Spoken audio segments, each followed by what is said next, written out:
দেখ, আজকে আমরা যে পার্টটা নিয়ে ডিসকাস করব সেটা হচ্ছে ক্লাস 11, 12, 10 যা কিছু বলি, one of the most important topic is IUPAC nomenclature of organic compounds. Okay, international IUPAC পুরো কথাটা একটু বলে দেওয়া যাক। International union of pure and applied chemistry, তো জানিস অনেকেই।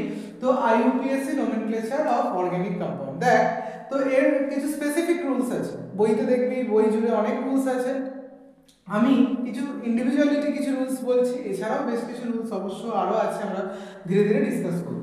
দেখ, তার আগে আমরা ছোট্ট করে একটা জিনিস জেনে নিই, সেটা হচ্ছে এখানে থেকে আমরা বারবারই বা ছোটতেও ক্লাস 10এও আমরা বারবার ইউজ করছি ফাংশনাল গ্রুপ। কেমন? তো ফাংশনাল গ্রুপ কাকে বলে? What is functional group? Functional group is the atom or group of atom, মানে একটা অ্যাটম থাকতে পারে কি অনেকগুলো অ্যাটম থাকতে পারে, which indicates the physical and chemical property of an organic compound। যে কোনো ফিজিক্যাল এবং কেমিক্যাল প্রপার্টি তোরা অর্গানিক কম্পাউন্ডের জন্য ডিসকাস করে, তো সেটাকে আমরা কি বলছি তাহলে? functional group। কেমন? there are several types of functional group according to IUPAC যে স্ট্রেংথ চার্ট রয়েছে সেই অনুযায়ী বেশ কিছু ফাংশনাল গ্রুপের কথা তোদেরকে বলবো। দেখ, তার মধ্যে একদম প্রথম যেটা রয়েছে সেটা হচ্ছে বন্ড এক্স। এক্স কি ইন্ডিকেট করে? যে কোনো হ্যালোজেন। হ্যালো মানে কোনগুলো বল? ফ্লুরিন, ক্লোরিন, ব্রোমিন, আয়োডিন, এগুলো। কেমন? আমি যেরকম ভাবে চার্টটা লিখবো টপ টু বটম, সমস্ত চার্টটা কিন্তু আমাদের মনে রাখতে হবে, কারণ চার্টের উপর স্ট্রেংথ ডিপেন্ড করছে। ভালো করে দেখবি তোরা। তাহলে প্রথম হচ্ছে হ্যালোজেন, তারপরে কি রয়েছে? Bond CH3। CH3 কি ইন্ডিকেট করে? মিথাইল। CH3 কি ইন্ডিকেট করে? মিথাইল। তারপরে বন্ড C2H5, এটা কি ইন্ডিকেট করে? ইথাইল। বন্ড C2H5 কি ইন্ডিকেট করে বল? ইথাইল। তারপরে হচ্ছে double bond stands for ene. Triple bond stands for yne. Okay, তাহলে বন্ড এক্স কি বললাম? Halogen, double bond, triple bond. Then NO2 is nitro. then bond NH2 is amine or amino। কখন কোন নামটা use হয় বলবো। নেক্সট হচ্ছে ether, oxy গ্রুপটার নাম কি? ইথার। বন্ড কোন কম্পাউন্ডে থাকলে সেটাকে আমরা কি বলি? Ether. Bond OH stands for ol বা hydroxy. OH stands for ol বা hydroxy. Then bond C, double bond O, এটা ওন বা কিটো, অল ইন্ডিয়া বইগুলোতে কিটো লেখে, বা অক্সো। কখন কোন নামটা হয় বলবো। Bond C, bond H, double bond O, this is al or formyl. এটা কি গ্রুপ বল? অ্যালডিহাইড। তারপরে কি আছে নেক্সট? যেটা হচ্ছে এখান থেকে এর পরের যে গ্রুপটা আছে, কি গ্রুপ আছে বল? অ্যালডিহাইডের পরে। তাহলে কিটোন হলো, অ্যালডিহাইড হলো। নেক্সট হচ্ছে CN কি স্ট্যান্ডস করছে বল? CN হচ্ছে নাইট্রাইল অর সায়ানো। CN কি ইন্ডিকেট করছে? Nitrile or cyano. Next COCl, it's oil chloride। next CONH2, it's acidamide। okay, next OAT and COOH, এটা কি বল? ওইক অ্যাসিড। তাহলে এই যে গ্রুপগুলো, এগুলোকে কি বলা হয়? Functional group. এরকম যে চার্ট ওয়াইজ আমি লিখেছি, তো এই উপর থেকে নিচ অবধি এর স্ট্রেংথটা কি হয়? বাড়তে থাকে। তার মানে এই হ্যালোজেনগুলো স্ট্রেংথ সবচেয়ে কম, আর কার্বক্সিলিক অ্যাসিড বা ওইক অ্যাসিডের স্ট্রেংথ সবচেয়ে বেশি। একবার দ্রুত একবার এই পার্টটা স্ক্রিনশট তুলে নে, তারপর আমি এগুলোকে নিয়ে ডিসকাস করব যে কি করে হবে। This are the functional group. এছাড়াও বেশ কয়েকটা ফাংশনাল গ্রুপ তোরা বইতে দেখতে পাবি, কিন্তু এই ফাংশনাল গ্রুপগুলো জানলে মোটামুটি ভাবে আমরা আইইউপিএসসি বেসিক কনসেপ্ট আমাদের ক্লিয়ার হয়ে যাবে। ভালো করে একবার স্ক্রিনশট তো।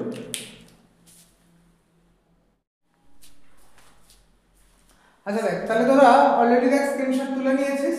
তো this are the functional group যেরকমটা বলছিলাম। এখানে দেখ আমি দুটো নাম অনেকের ক্ষেত্রে ইউজ করছি, যেমন NH2 এর নাম কি হচ্ছে? অ্যামিনো। OH এর নাম হচ্ছে অল হাইড্রক্সি। আবার CH এর নাম কখনো অ্যাল বলছি, কখনো ফরমাইল বলছি। ব্যাপারটা হচ্ছে, তাহলে তো আমরা কনফিউজড হয়ে গেলাম না যে কখন কোন নেমটা এখান থেকে ইউজ করব, রাইট? তাহলে দেখ এই লেফট সাইডে যে নামটা আমরা লিখেছি এই নেমটা এটা হচ্ছে মেজর নেম হিসেবে ইউজ হবে, মেজর নেম। অনেক অনেক রকম ভাবে বলে, তবে আমি যেটা মনে রাখতে বলছি সেটাকে মনে রাখবো মেজর নেম। আর রাইট সাইডের যে নেমটা হবে সেটা হচ্ছে মাইনর নেম। এটা আবার কি মেজর নেম মাইনর নেম, কেমন? তাহলে আবার কি বলছি, লেফটে যে নামটা আছে সেটা হচ্ছে মেজর নেম, রাইট সাইডের যে নেমটা আছে সেটা হচ্ছে মাইনর। ব্যাপারটা কি, ধর তোর কাছে NH2 আছে আর OH আছে, দুটো functional group at a single কম্পাউন্ডে রয়েছে। তার মানে NH2 আর OH এর মধ্যে কার স্ট্রেংথ বেশি? অবশ্যই OH এর স্ট্রেংথ বেশি। তাহলে OH তখন কি গ্রুপ হয়ে যাচ্ছে বল? Major group. তখন OH এর নাম কি হবে? অল। আর NH2 OH এর রেসপেক্টে কি হবে? Minor group. তখন NH2 এর নাম কি হবে বল? অ্যামিনো। আবার দেখ তোর কাছে OH রয়েছে আর CH ও রয়েছে, ভালো করে বুঝবো। OH রয়েছে আর কি রয়েছে বল? CH ও রয়েছে। তাহলে OH আর CH এর রেসপেক্টে কে মেজর গ্রুপ বল? CHO। তাহলে CH এর নাম কি হবে? অ্যাল। আর OH টা কি হবে তাহলে? হাইড্রক্সি। বোঝা গেল কি বললাম? তাহলে এই লেফটের যে নামগুলো, ধর তোর কাছে CH আর CN রয়েছে, তাহলে মেজর কে? CN। তখন CN এর নাম কি হবে? নাইট্রাইল। আর CH এর নাম কি হবে বল? ফরমাইল। তাহলে লেফটের যে নেমগুলো রয়েছে, আবার বলছি লেফট সাইডের যে নেমগুলো রয়েছে this is only use for the major name, আর রাইট সাইডের যে নেমগুলো রয়েছে this is only use for the major minor. কোনটাকে মেজর বলে কোনটাকে মাইনর বলে, আই হোপ ক্লিয়ার। না হলে আবার বলবি, আমি আবার পরের ভিডিওতে ক্লিয়ার করব। তাহলে যেটা বলছিলাম যে এই যে রয়েছে এদের মধ্যে যেটা নিচের দিকে রয়েছে সেটার স্ট্রেংথ বেশি অ্যাকর্ডিং টু IUPAC কনভেনশন, তাহলে সে কি হচ্ছে বল? মেজর। আর রাইট সাইড উপরের দিকে যেগুলো রয়েছে সেগুলো কি হচ্ছে? মাইনর। ক্লিয়ার? বুঝে দিচ্ছি। আচ্ছা দেখ, এরপর আমরা যে রুলস গুলোর কথা বলছিলাম সেই রুলস গুলোকে নিয়ে ডিসকাস করব, ভালো করে শুনো।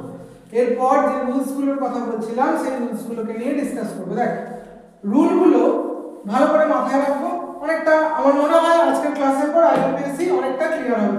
দেখ তাহলে প্রথম কথা কি বলছি, লং চেন কার্বন আইডেন্টিফিকেশন। এটা আবার কি, ধর তোর কাছে এরকম রয়েছে C C C C C C C C C, ভালো করে বুঝবো। যদি আমি এরকম ভাবে কাউন্টিং করি 1 2 3 4 5, কতগুলো কার্বন পাচ্ছি বল? কতগুলো কার্বন পাচ্ছি বল? 5টা। যদি এরকম ভাবে করি 1 2 3 4 5 6 7, তাহলে কতগুলো কার্বন পাচ্ছি বল? 7টা। কতগুলো কার্বন পাচ্ছি? 7 কার্বন। তার মানে this is the correct counting. আবার দেখ 1 2 3 4 5 রং কাউন্টিং, 1 2 3 4 5 6 7 কারেক্ট কাউন্টিং। এখন কেউ কেউ আমাকে পড়ানোর সময় আমাকে জিজ্ঞেস করেছে যে স্যার তাহলে 7 এর পর তো 8 9 এরকম ভাবে কাউন্ট করতে পারবো? নো, আমাদের কন্টিনিউয়াসলি থাকতে হবে, কন্টিনিউটি থাকতে হবে। এটার সাথে কোনো কাউন্টিং আছে, মানে কোনো লিংকেজ আছে, কোনো লিংক আছে? নেই তো। তাহলে আমাকে যদি লং চেন পাবো সেদিকটাকে আমাকে কি করতে হবে? আগে ফার্স্টলি খুব ভালো করে কাউন্ট করে আইডেন্টিফাই করতে হবে। This is the most common এবং সবচেয়ে প্রথম যে প্রাইমারি কাজটা IUPAC কারেক্ট করা সেটা কিন্তু এটা। অর্থাৎ কি করতে হবে তাহলে? লং চেন কার্বনকে সিলেকশন বা লং চেন কার্বনের আইডেন্টিফিকেশন। নাম্বার 2 বুঝে দিচ্ছি। নাম্বার 2 কি বলছি দেখ, must numbering only on the carbon atom on the basis of strongest functional group. ওই যে ফাংশনাল গ্রুপগুলো লিখেছিলাম তার মধ্যে যে দিক থেকে স্ট্রং ফাংশনাল গ্রুপ রয়েছে সেই দিক থেকেই নাম্বারিং করতে হবে। মানে ধর তোর কাছে এরকম রয়েছে CH3 CH NH2 bond CH2 bond CH OH bond CH, ভালো করে দেখবো। তাহলে তুই যদি এদিক থেকে নাম্বারিং করিস 1 2 3 4 5, আর যদি এদিক থেকে করিস 1 দাঁড়া অন্য কালি ইউজ করি, সেটা হচ্ছে কি হবে তাহলে 1 2 3 4 5। Which one is correct? This one is correct. কেন কারেক্ট? কেন কি দেখ এদিক থেকে করলে 2 নম্বরে আমি অ্যামাইন্স গ্রুপকে পাচ্ছি, এদিক থেকে করলে 2 নম্বরে আমি কাকে পাচ্ছি বল? OH গ্রুপকে পাচ্ছি। তাহলে আমি যে চারটে একটু আগে লিখেছিলাম আশা করি লিখে নিয়েছিস, খাতায় লিখে নিবি। তো সেই OH আর NH2 এর মধ্যে কার স্ট্রেংথ বেশি? OH এর স্ট্রেংথ বেশি। তো ন্যাচারালি OH এর দিক থেকেই আমাকে কি করতে হচ্ছে বল? নাম্বারিং করতে হচ্ছে। বোঝা গেল কি বললাম? তাহলে যেদিকে আমার শক্তিশালী মানে ফাংশনাল গ্রুপ থাকবে সেই দিক থেকেই নাম্বারিং করতে হবে। আরেকটা যেটা কনফিউশন তৈরি হয় অনেকে, সেটা হচ্ছে নাম্বারিং করার সময় ক্লোরিনের মাথায় নাম্বার, হাইড্রোজেনের মাথায় নাম্বার, অক্সিজেনের মাথায় নাম্বার, এরকম ভাবে নাম্বার দিয়ে দেওয়া হয়। But numbering only on the carbon numbering শুধুমাত্র কার্বনের উপর করতে হবে on the basis of strongest functional group. Clear? আচ্ছা, তাহলে প্রথম পয়েন্ট হয়ে গেছে, সেকেন্ড পয়েন্টও হয়ে গেল। 3 নম্বর পয়েন্ট আছে। 3 নম্বর পয়েন্ট কি বলছি, দেখ এখানে একটা লিখেছি যে দুটো কার্বনের মধ্যে ডাবল বন্ড থাকছে তার মধ্যে ওয়ান শুড বি ইউজড। মানে কি ব্যাপারটা, যে দুটো কার্বনের মধ্যে ডাবল বন্ড আছে, ধর ডাবল বন্ড আর ট্রিপল বন্ড একই রূপ, ধর 3 আর 4 এর মধ্যে ডাবল বন্ড আছে, ছোট কোনটা 3, তো আমরা লেখার সময় আইইউপিএসসি তে কিন্তু 3 টাকে লিখব। এরকমই 1 আর 2 এর মধ্যে ট্রিপল বন্ড আছে, ছোট কোনটা 1, তাহলে লিখব কোনটাকে, বল 1 টাকে। ওকে, আচ্ছা পরের পয়েন্ট বলেছি যদি more than one double bond বা ট্রিপল বন্ড থাকে তাহলে কম্পাউন্ডের নাম কি হবে, অ্যালকা। যেমন 4টে কার্বন থাকলে নরমাল নাম কি হয়, বিউট, কিন্তু যদি দেখ একাধিক more than one double bond থেকে গেল তখন তার নাম কি হবে, বিউটা। 5টা কার্বন থাকলে নরমাল নাম কি হয়, পেন, বাট যদি তোর একের বেশি ডাবল বন্ড থাকে তাহলে কি হবে, পেন্টা। অনেকে জিজ্ঞেস করে তাহলে একটা ডাবল বন্ড একটা ট্রিপল বন্ড থাকলেও কি নাম চেঞ্জ হবে না, একটা ডাবল বন্ডকে দুবার থাকতে হবে অথবা একটা ট্রিপল বন্ডকে দুবার থাকতে হবে, তাহলেই কিন্তু নামের সঙ্গে কি বসবে, অ্যালকের পরে কি বসবে, আ, দ্যাট ইজ অ্যালকা। ভালো করে মাথায় রাখো, কেমন, দ্যাট ইজ অ্যালকা। আচ্ছা নেক্সট হচ্ছে যে তোর হচ্ছে এখানে দেখ আরো একটা পয়েন্ট লিখেছি, double bond and triple bond is dominant over single bond. মানে কি, ধর তোর কোনো একটা কম্পাউন্ডে ডাবল বন্ড রয়েছে, ট্রিপল বন্ড রয়েছে, সিঙ্গেল বন্ডও রয়েছে। তোরা জানিস ডাবল বন্ড থাকলে ইন বলে, ট্রিপল বন্ড থাকলে আইন বলে, আর সিঙ্গেল বন্ড থাকলে এন বলে। তখন কিন্তু আর এন এর নামটাকে কনসিডার করা হবে না, এন এর তখন আর জোর নেই। এন কে আমরা মানে তোর সিঙ্গেল বন্ডকে আমরা ছেড়ে রেখেছি, সিঙ্গেল বন্ডের আর কোনো তখন পাওয়ার নেই, তখন পাওয়ার কার কার বেশি, ডাবল বন্ড আর ট্রিপল বন্ড। আরো একটা পয়েন্ট ওখানে নিচে লেখা আছে, আমি উপরে আরেকবার লিখে দিচ্ছি, সেটা হচ্ছে যদি ই এর পরে A E I O U and Y অর্থাৎ ভাওয়েল তার সাথে ওয়াই থাকে তাহলে ইটা অমিট হয়ে যায়, কেমন, অমিট হয়ে যায়।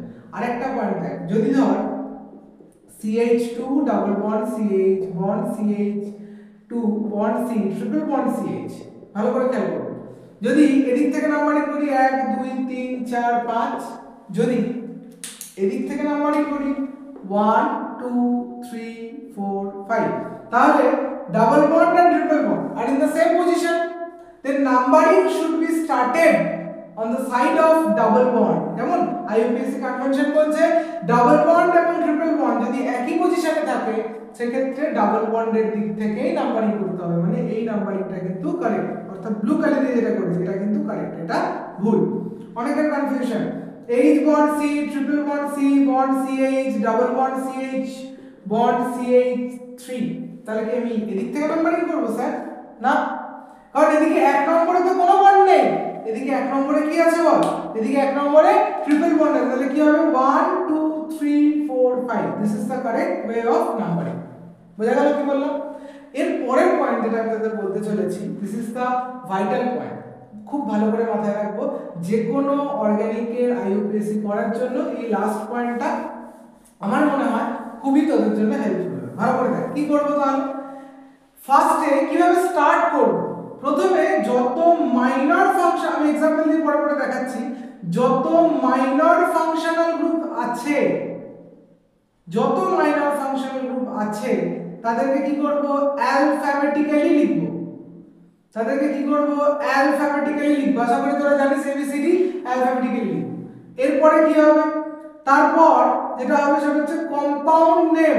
কম্পাউন্ড নেম মানে কি, number of carbon, compound name মানে কি, number of carbon, okay, number of carbon. তারপর কি করব, পজিশন অফ, যদি থাকে আর কি, position of double bond and triple bond, double বন্ডের পজিশন ট্রিপল বন্ডের পজিশন লিখব। তারপরে কি করব, major functional group, major functional group. দেখ আমি একটা एग्जांपल দেখাই তোদের, তার আগে একটু ছোট্ট করে একবার বলে দিই, তোরা জানিস আই হোপ, তাও একবার বলে দিই, কম্পাউন্ডে যদি একটা কার্বন থাকে কি বলে, মিথ, আমার সাথে সাথে মিথ, দুটো থাকলে ইথ, তিনটে থাকলে প্রোপ, চারটে থাকলে বিউট, পাঁচটা থাকলে পেন,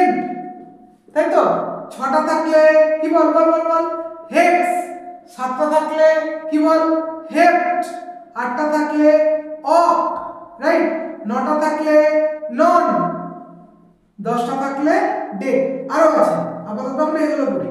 তাহলে এগুলো কেমন? তাহলে একটা কার্বন থাকলে কম্পাউন্ডে কি বলছি? মিথ, দুটো কার্বন থাকলে ইথ, তিনটে কার্বন থাকলে প্রো, চারটা থাকলে বিউট, পাঁচটা থাকলে পেন্ট, ছটা থাকলে হেক্স, সাতটা থাকলে হেল, আটটা থাকলে অক, নন, ডে। ক্লিয়ার? এখন দেখ, যেটা এই যে রুলসটা লিখেছি, বারবার বলছি this rule is very vital, very vital. ভালো করে মাথায় রাখ, এই রুলসটা মাথায় রাখলে যে কোনো প্রবলেমই সলভ করা যাবে। আচ্ছা, এটা লিখে নিয়েছিস? আর একবার দেখ, আর একটা জিনিস, সেটা হচ্ছে এটা একটু মনে রাখবো, number of functional group. Number of functional group যদি একটা থাকে কোনো সমস্যা নেই, দুটো থাকলে কি বলি বল?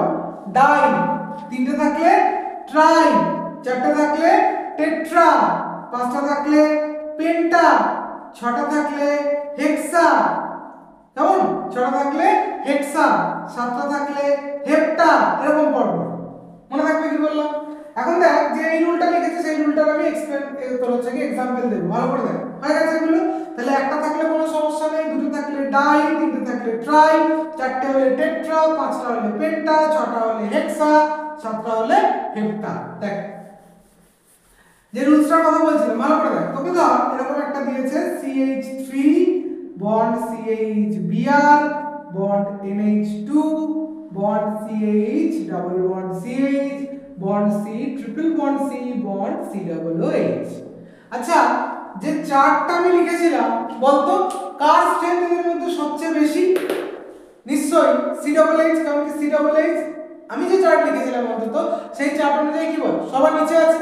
তাহলে এটাকে আমাকে কি করতে হবে? এক নম্বর, তাহলে 1 2 3 4 5 6 7। ক্লিয়ার? 1 2 3 4 5 6 7 বোঝা গেল?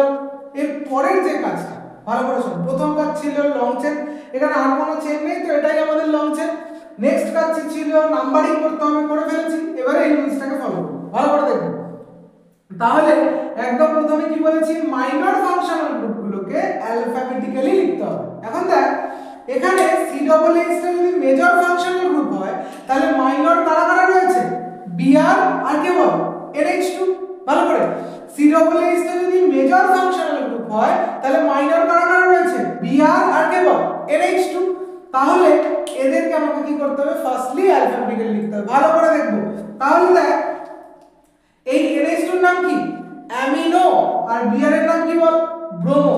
আচ্ছা, NH2 এর নাম তো আপনি অ্যামাইন বলেছিলেন, তাহলে এখানে অ্যামিনো কেন? কেন কি ওখানে আমি সেকেন্ড যেটা মাইনর নেমটা লিখেছিলাম তখন বলেছিলাম যে যদি NH2 কে কখনো আমাকে মাইনর হিসেবে ইউজ করতে হয় তাহলে কি বসবে? অ্যামিনো। NH2 মাইনর কি করে বুঝলেন? এই যে এখানে NH2 থেকে শক্তিশালী গ্রুপ কে বল? COOH, সেটা প্রেজেন্ট আছে। তাহলে আমি বললাম যে অন্যটা ওর থেকে কোনো শক্তিশালী গ্রুপের যদি প্রেজেন্ট থাকে তখন অন্যটা কি হয়ে যাবে? মাইনর। তাহলে NH2 কি বল? মাইনর। Concept clear?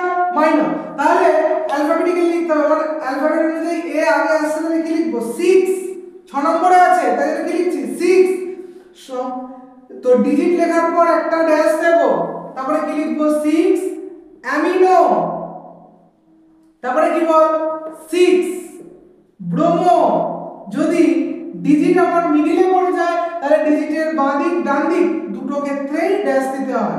6 ব্রোমো হয়ে গেল মাইনর গ্রুপটাকে লেখা। এরপর কি বলেছিলাম? কম্পাউন্ডের নাম লিখতে হবে। কম্পাউন্ড নাম মানে কি? Number of carbon. কতগুলো কার্বন আছে? 7টা। তাহলে কি বলবো বল? 7 কার্বন থাকলে কি বলে বল? হেপ্ট। কি বলে? হেপ্ট। ওকে, হেপ্ট। এরপর কি বল? কি বলেছি? Position of double bond and triple bond. সব সময় যে ডাবল বন্ড ট্রিপল বন্ড কম্পাউন্ডে থাকবে এমনটা নাও হতে পারে, এক্ষেত্রে প্রেজেন্ট আছে, লিখবো। তাহলে ডাবল বন্ড কার কার মধ্যে আছে? 4 আর 5 এর মধ্যে। ছোট কোনটা? 4। ধীরে ধীরে আবার, ডাবল বন্ড কার কার মধ্যে আছে? 4 আর 5 এর মধ্যে। ছোট কোনটা?